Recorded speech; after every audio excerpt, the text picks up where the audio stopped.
Olá, pessoal. Estou pensando em fazer um novo tipo de vídeo aqui no canal. E o que eu quero fazer é o seguinte, eu vou apresentar para vocês brevemente algum artigo e depois eu vou analisar ele com alguma ferramenta de qualidade para aquele tipo de estudo. Então, dependendo do tipo de estudo, eu vou usar algum tipo de ferramenta. Para mostrar que essa questão de criticar um artigo, a gente não deve levar a mal, e quando alguém critica o nosso artigo, principalmente se for com base em algum tipo de ferramenta, ou seja, com critérios um pouco mais objetivos, sempre existe uma pequena subjetividade, isso não está sendo feito para desmerecer o artigo, nem como um ataque pessoal aos autores ou coisa do gênero. Eu vou começar, então, com artigos que eu publiquei, né, que eu tomei parte de alguma maneira na publicação. Então, vou começar com esse aqui, que é o efeito da prática orientada de exercícios físicos em pacientes no SUS, que eu publiquei junto com o Dr. Jorge Azevedo. Isso aqui é interessante, que não foi o primeiro artigo que eu publiquei, mas foi o primeiro artigo que eu tomei parte de alguma maneira, ainda antes de iniciar o mestrado na PUC. Então, vamos lá. Como eu falei, a apresentação vai ser bem breve, né? Então, como introdução, a gente sabe que a transição epidemiológica brasileira é considerada contemporânea ou retardada e bastante centrada na tecnologia e na assistência, né? Com isso, iniciativas como a do Ministério da Saúde para aumento da atividade física são importantes.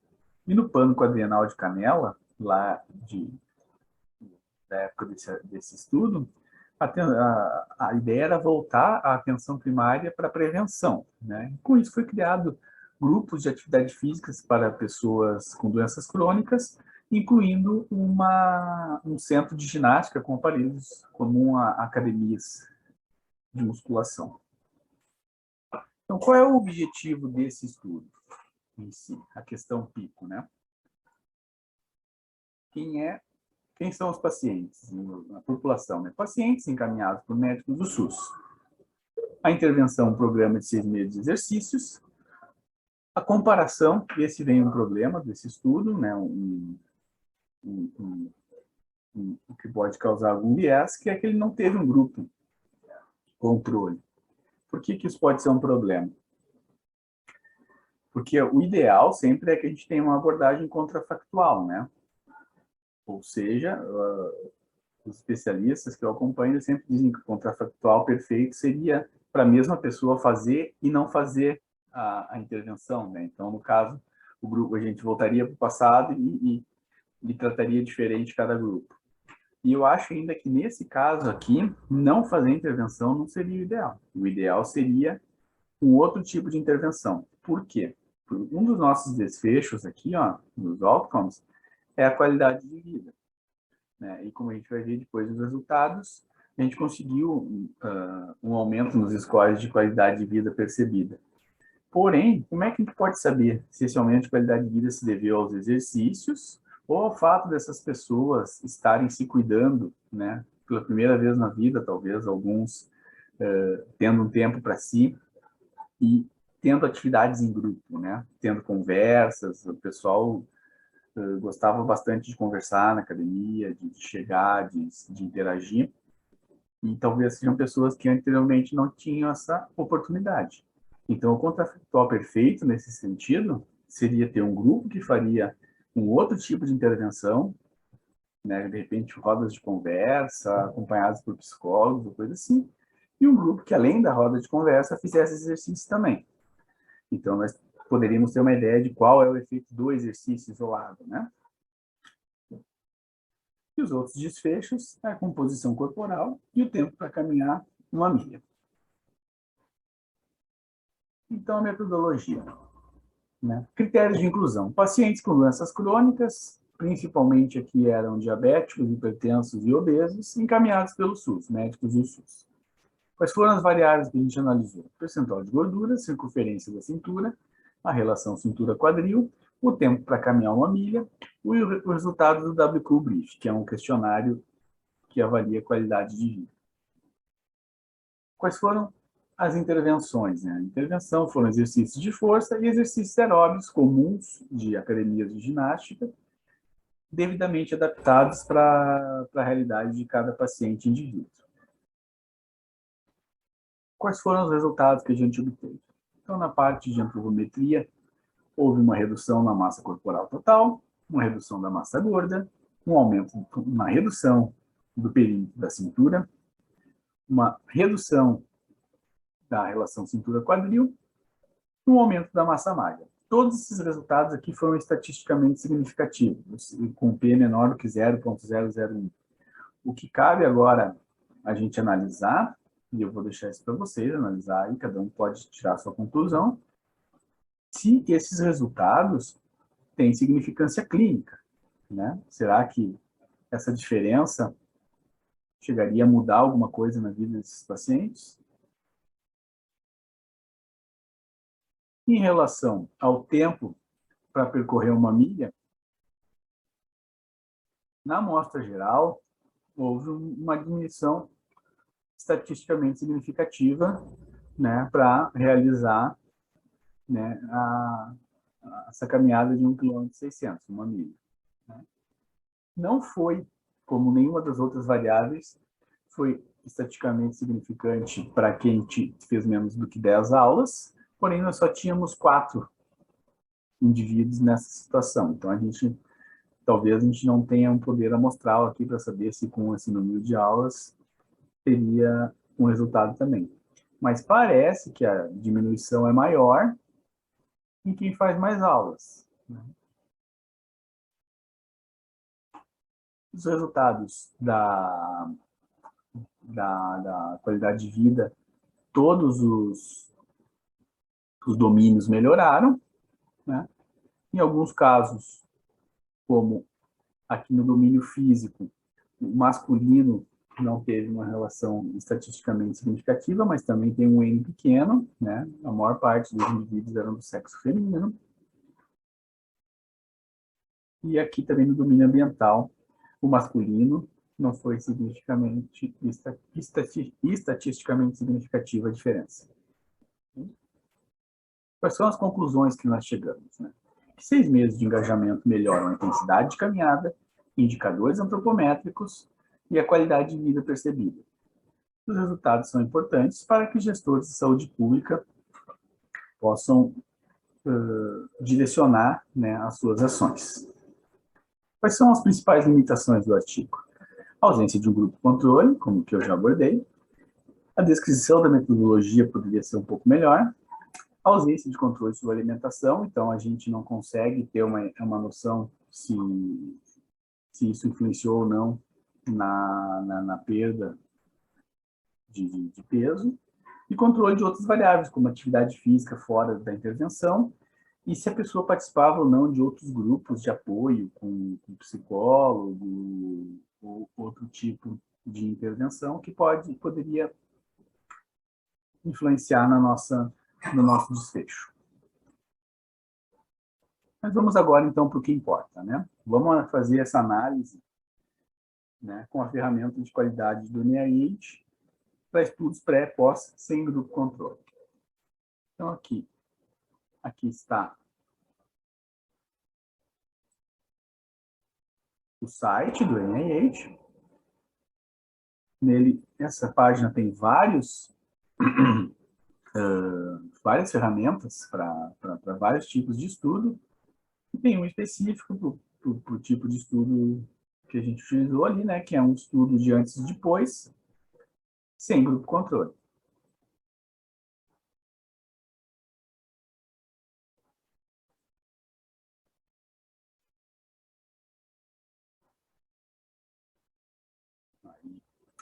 Então, são 12 questões que a gente coloca sim, não, ou não pode ser determinado, não reportado ou não se aplica. Esses 12 itens, depois de analisar esses 12 itens, a gente vai qualificar, né, o artigo em bom, ajustado ou ruim, né, pobre. Em uma revisão sistemática, o ideal é que tenhamos 2 avaliadores, né? E depois se faz uma avaliação se eles qualificaram os artigos de maneira parecida ou não. Aqui tem um guia, né, sobre como é que cada questão deve ser abordada e um guia geral para qualificar os estudos. Eu vou passar item por item e vou colocar aqui, né, quando eu faço as revisões sistemáticas, eu prefiro colocar no Excel primeiro, em vez de colocar direto no Word essa tabela, porque na hora de avaliar, se tem muitos artigos, a gente tem 20 artigos, é mais fácil avaliar no Excel, né? Você consegue mexer nas células um pouquinho mais fácil para avaliar cada item, né? Como é que se comportou em cada estudo no Excel, e depois pode ser passado para o Word, dependendo do que a revista exige. Okay? Então, vamos lá. A primeira questão. A questão de pesquisa foi clara? Eu acredito, relendo o artigo, que nós conseguimos deixar a questão de pesquisa bem clara. Assim. Até recortei a parte em que falamos disso, né?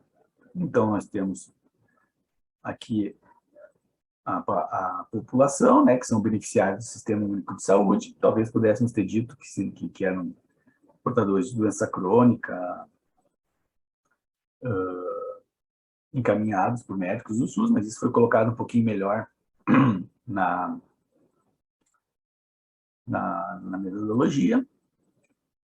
A intervenção, 6 meses de prática orientada de exercícios, né?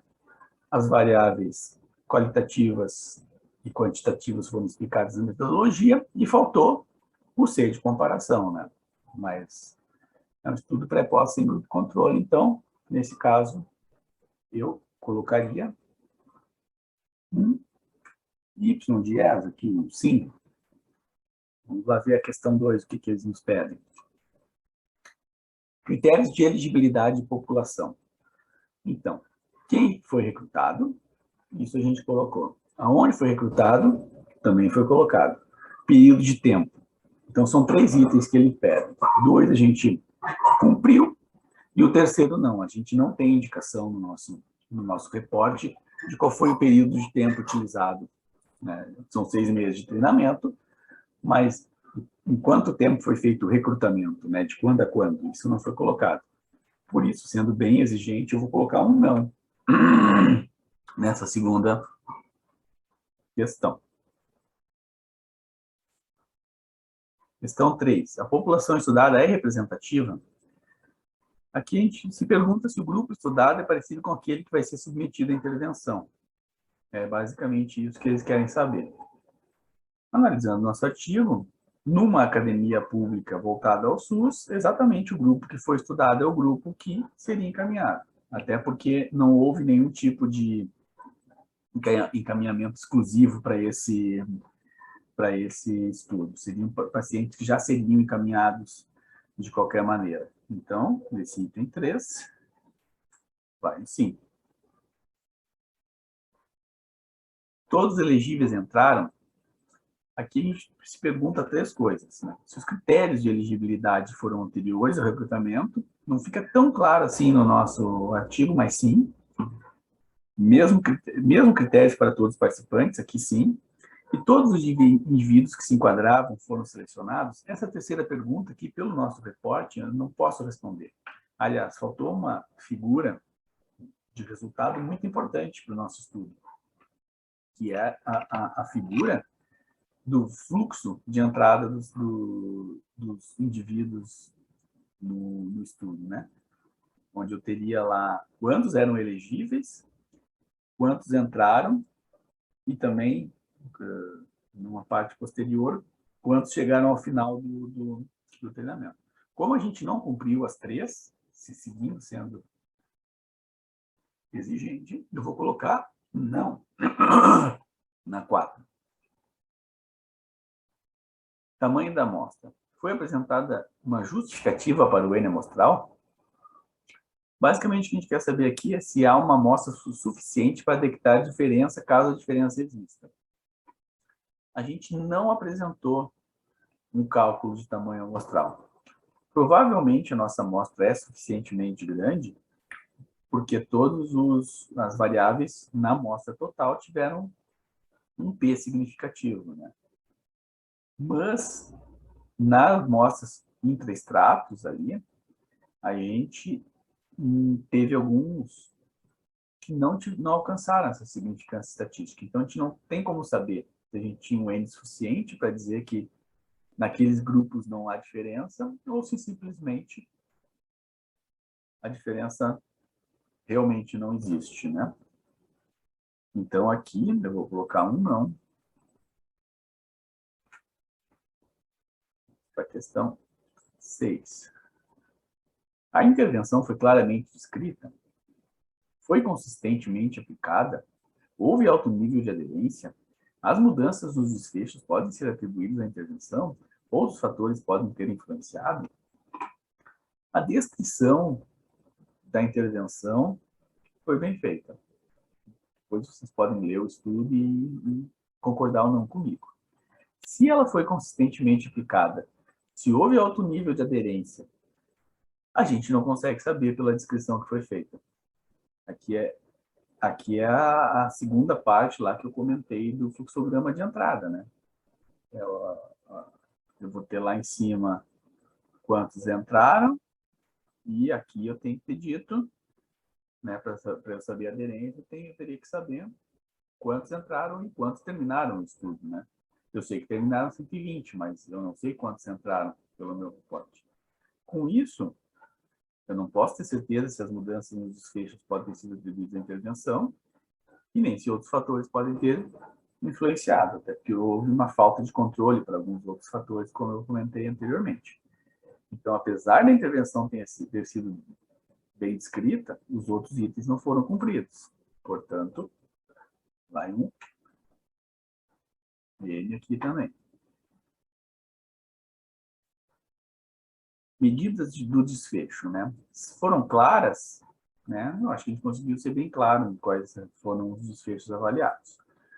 Métodos precisos e confiáveis, validados ou objetivos, a gente não utilizou o padrão ouro para composição corporal, é verdade, mas nós utilizamos uma avaliação que é clássica, né? Que é bastante utilizada, barata, fácil de fazer, e eu acho que é o tipo de medida que é mais facilmente utilizada na vida real. Se a gente usasse DEXA, por exemplo, seria um estudo muito mais caro e que não teria muito como ser comparado com a prática clínica real. E são instrumentos validados, né? E, no caso do validado, principalmente o questionário de qualidade de vida também é um questionário validado no Brasil, inclusive, né? Então, eu acho que nessa 7 aqui a gente pode colocar como um sim. Os avaliadores do desfecho foram cegados. Aqui a gente se pergunta assim, ó, se os avaliadores sabiam ou não se o indivíduo recebeu a intervenção, né? No estudo, o avaliador que fez a intervenção pré foi o mesmo que aplicou os exercícios. E o avaliador pós não sabia quem estava ou não fazendo participando do estudo, avaliou o pós, né? Mas, sendo bem exigente, como foi o mesmo avaliador que fez a avaliação pré e, e aplicou a intervenção, eu tenho que colocar um não nesse aqui também.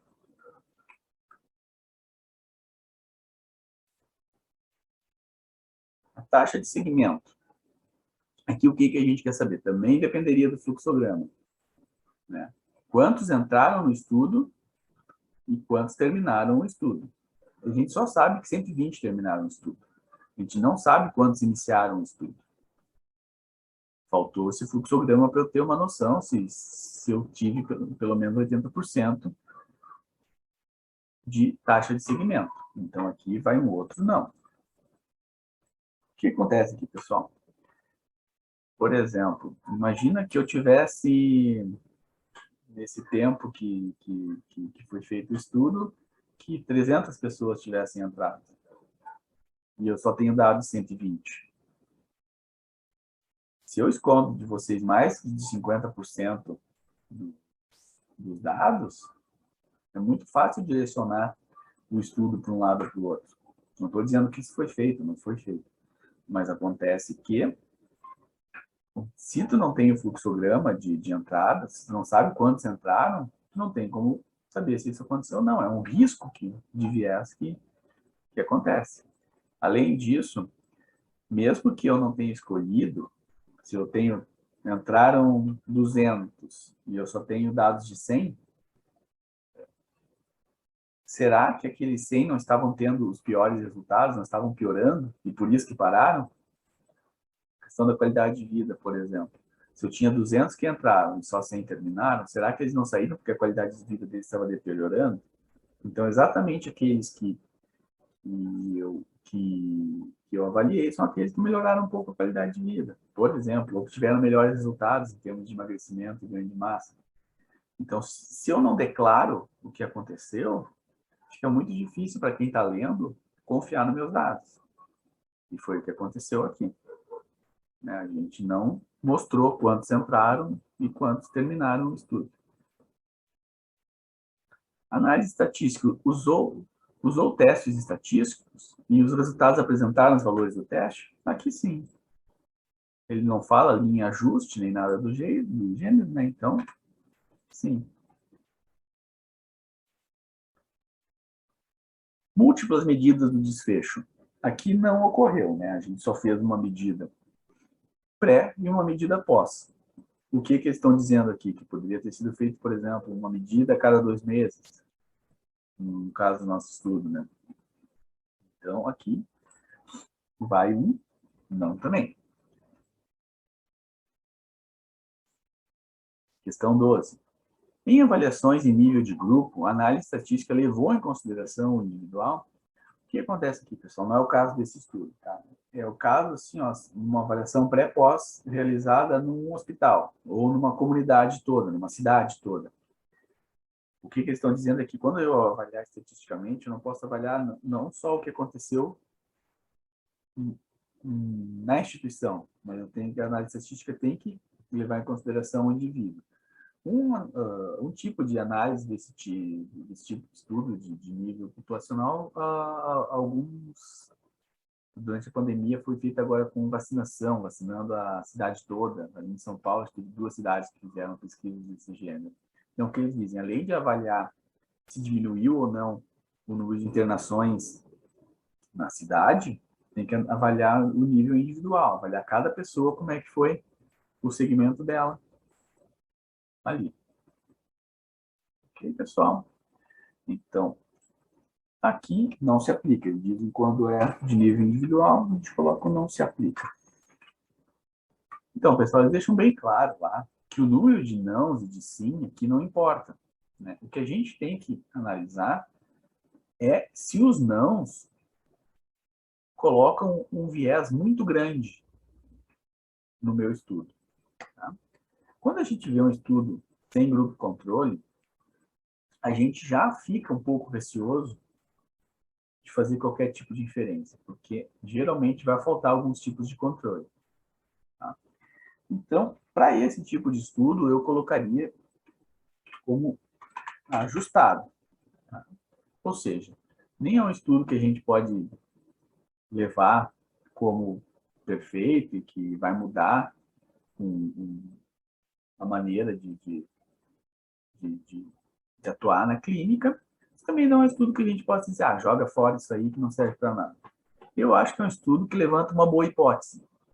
Né? A hipótese de que a participação em grupos de academia pública pode ajudar na prevenção primária. Mas é um estudo que tem que ser confirmado por estudos mais robustos, talvez até de preferência com ensaios clínicos, né, randomizados. Pega esses mesmos, pega tem que fazer a análise de tamanho da amostra, mas sortearia, né? As pessoas que são encaminhadas, metade faz um tipo de intervenção e a outra metade soma o exercício a essa intervenção. Porque, como eu disse, a academia não era só exercício, as pessoas interagiam bastante e devem interagir ainda, que a academia ainda existe. Então, a melhora em alguns fatores talvez não seja tão devido ao exercício como esse outro fator. Então, para a gente separar o que é do exercício, teria que fazer essa separação, né? Um grupo não faz exercício, participa de algum outro grupo de apoio, e o outro grupo faz parte do grupo de apoio e exercício. E aí a gente tem uma noção um pouquinho melhor do quanto o exercício está ajudando ou não. Então tá, pessoal, digam aí se vocês gostaram desse tipo de vídeo. Eu vou fazer mais alguns vídeos ainda de artigos em que eu participei da publicação, com outras ferramentas, talvez até utilizando alguma ferramenta da Cochrane para ser um pouquinho mais rigoroso até, né? E se vocês tiverem artigos ou ideias de vídeo aí, podem colocar, que a gente pensa em fazer. Um abraço a todos